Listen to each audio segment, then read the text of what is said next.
Hello, everybody. My name is Bruce Montgomery, and this is my colleague, Tracy Priest. Hello, everybody. And we're with The Road to Retail.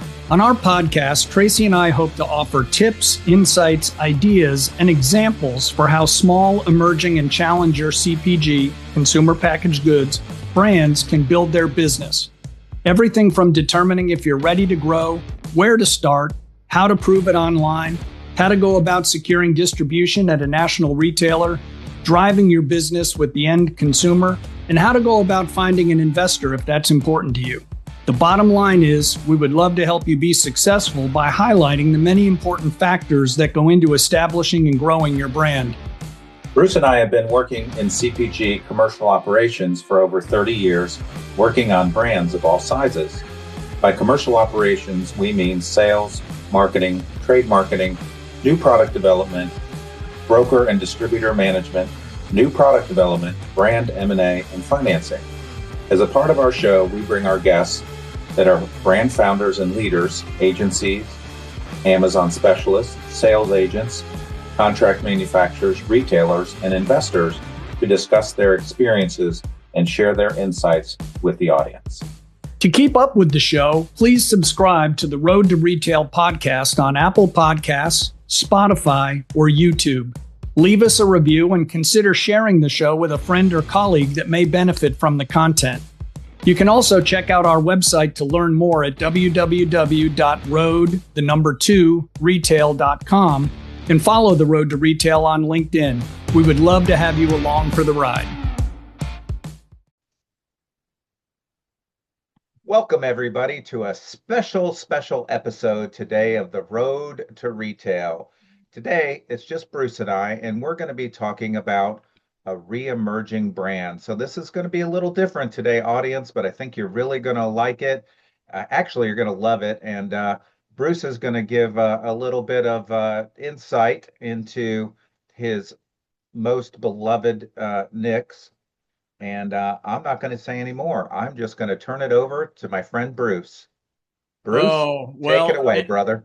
Thank you, Tracy. Thank you, folks. So I think everyone might appreciate this except the folks in San Antonio.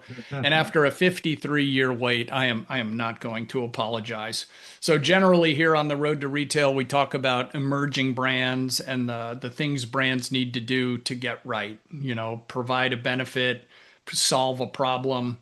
So we're going to talk about the New York Knicks. When I was a little kid, they won 2 championships in 3 years. And I remember telling my dad, he was like, gosh, you better enjoy it. You never know when the next one will come. And I said, Dad, we win all the time. And he said, yeah, it doesn't work that way. So 53 years later, boy, was he right.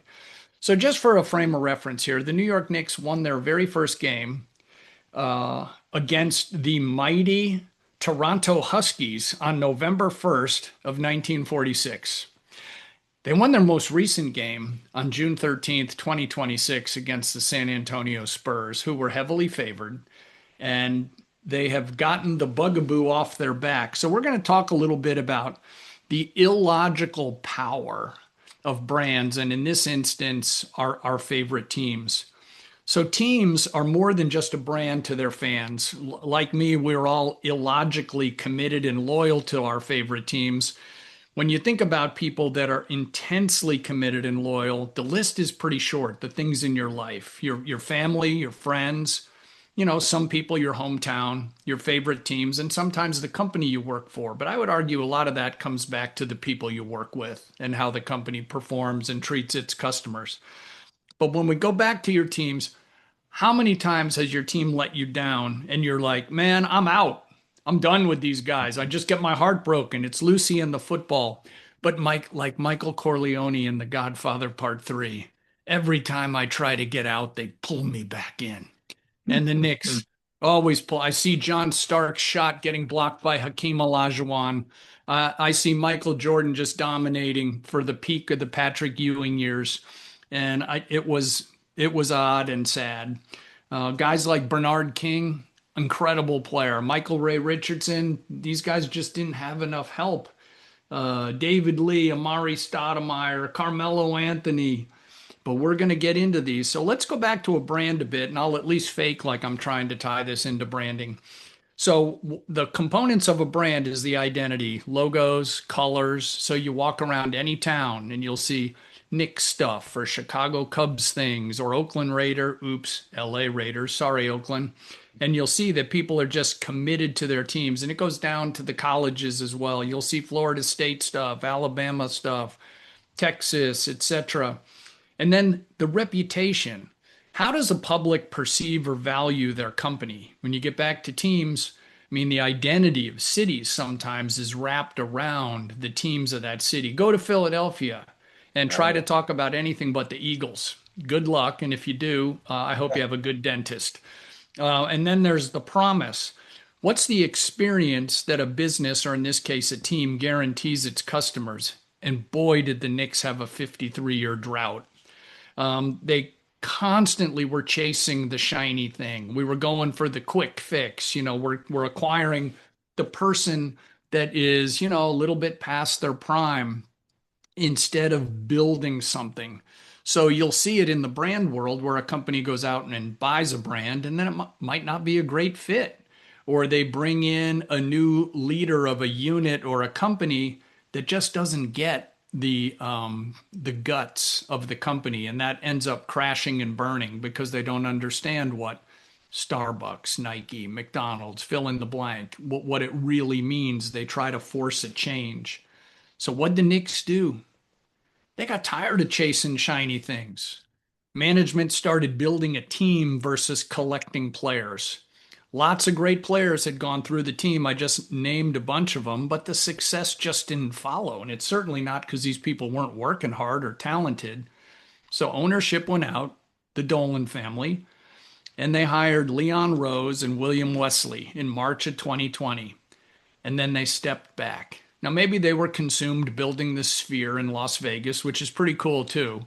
So these guys were longtime basketball executives and they knew the league inside and out. One was an agent and one was just a power broker.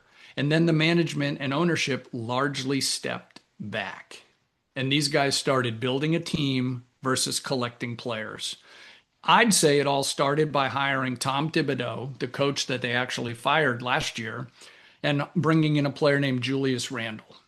And they ended up trading Julius Randle as well. So it kind of shows these guys were serious about building a team when someone wasn't working or they could get something better for the asset. As cold as it is, it's what they did. But why are Tibbs and Julius Randle important? These two guys were not afraid to work hard. They were not afraid to work hard.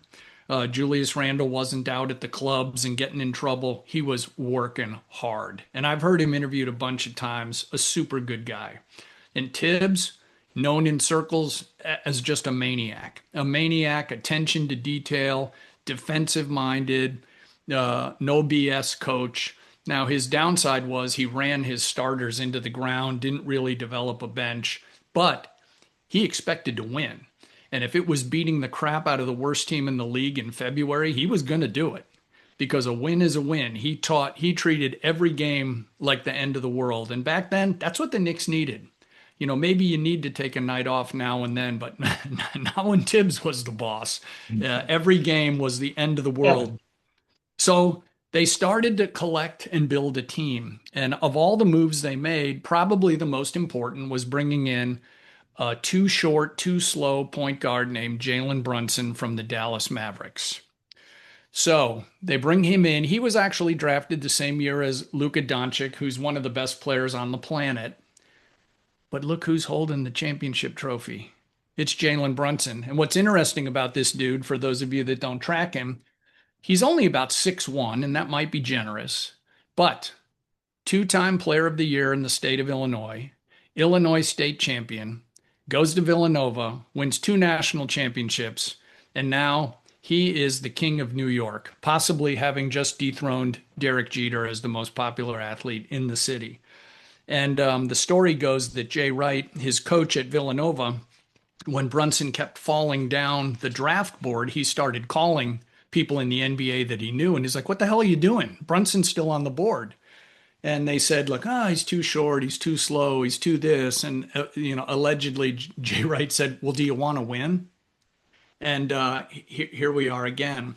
So the other thing that's interesting about the way they built the team is they started finding guys that fit. So they ended up picking up a couple of Brunson's teammates from Villanova, Josh Hart, who I love, and Mikal Bridges from across town. They traded a ton of assets for Bridges. He took a lot of heat for that. It wasn't his fault that they did, but they just won the championship. Winning a championship means you never have to say you're sorry. So who cares? You have hypothetical players that are probably in seventh grade right now, and the Knicks are about to have a parade. They brought in Karl Anthony Towns from the Minnesota Timberwolves, and they had to trade Julius Randle. But they needed a big guy to take some of the pressure off of Brunson and the rest of the team that they were building. Another interesting thing Brunson did was he did not take every last dollar he could have. He signed for a little bit under market, which allowed the team to be built out around him. Whether it's sports or business, you hear stories of someone taking every last dollar and then they complain about the roster. It's like, well, they paid me a max contract, but now they can only, sign Tracy Priest and Bruce Montgomery. How come we're not winning more? Well, because you took all the money and there's none left. So don't cry for Jalen Brunson. He is doing just fine. He'll probably never pay for another dinner within the state of New York, possibly in the New York metro area for the rest of his life. Probably not. But that action was really paramount to putting this team together.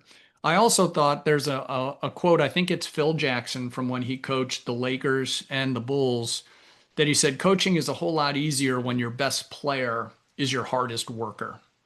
And he had Michael Jordan in with Chicago, who was a notorious lunatic for working on his game and everything. Practice, he hated to lose. I don't care what it was. Tiddlywinks, he probably got in fights if he thought someone was cheating.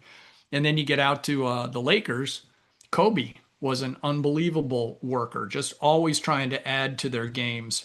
So Phil Jackson's point was, I don't have to worry about my best player, being out doing crazy things or getting calls from the police at 2 a.m.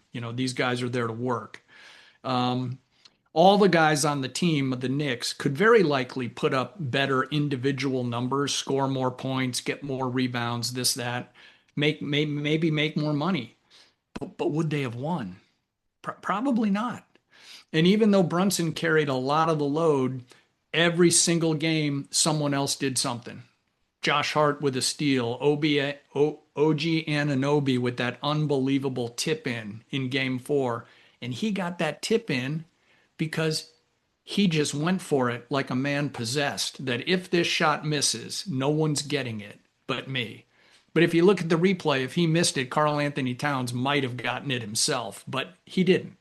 He soared above everyone and tipped it in. It would have been easy to sit at the 3-point line and see if Brunson made the shot, but he didn't. So it's all these little things that lead to the championship.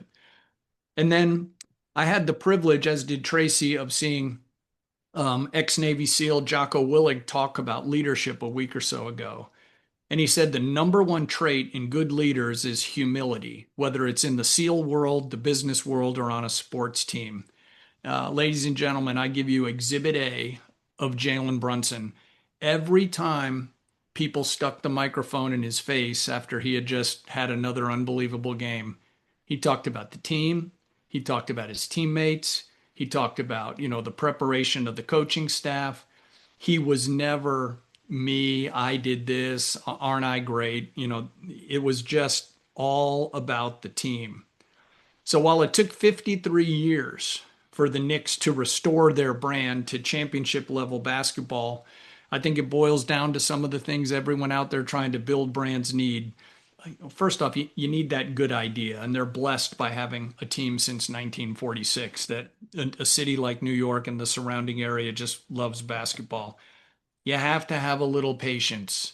You can't chase the shiny thing. You can't, try to go for broke on TikTok with something crazy. There's a chance it works and there's a chance it blows up in your face. So tracking, knowing what you're trying to build, building out that team, whether it's a business team or a sports team, do the pieces fit? You can have a bunch of super talented people, but if they're all, trying to hog the spotlight, it's going to be a mess because the internal politics, you're doing more business with yourself than with the marketplace. And then it's sacrifice. Everyone on that team could have scored more points if they wanted to, but they probably would have lost. So when you're building out that brand, there's certain things that either you have to hire someone because they're better than you, it's outgrown your capabilities, but you have the humility to know if you want to keep building, you got to now bring in someone who knows sales or who knows digital or who knows how to get your product successfully into Europe or down to Australia. Could you maybe do it yourself? Yeah. But as Tracy and I say on the show, why do you want to fail for free instead of working with people that know what they're doing? And then lastly, it comes down to execution. In sports, everything looks great on the whiteboard. And in business, everything looks great in the strategic plan. But here's the problem. You have competitors Yeah. and they're going to do things and you're going to have to adjust. So, folks, I want to thank you for listening to my little story about the New York Knicks and 53-year drought. I used to always ask God to let me live to see the Knicks win one more championship. I need to refine my prayer because I'd still like to live a little longer. I still have things to do. So, like Kenny Chesney says, everyone wants to go to heaven, but nobody wants to go right now. But damn, I think I was close on the night the Knicks won the championship. I still can't believe it. Folks, thanks for indulging me. Tracy, thank you for indulging me. And, Absolutely. This was great. I loved it. I loved it. well, folks, please follow the road to retail, and we promise to get back to helping emerging brands grow. But for one day on this planet, we just had to recognize the miracle that took place and the Knicks winning a championship. Thank you very much, and good luck out there. Thanks, everybody.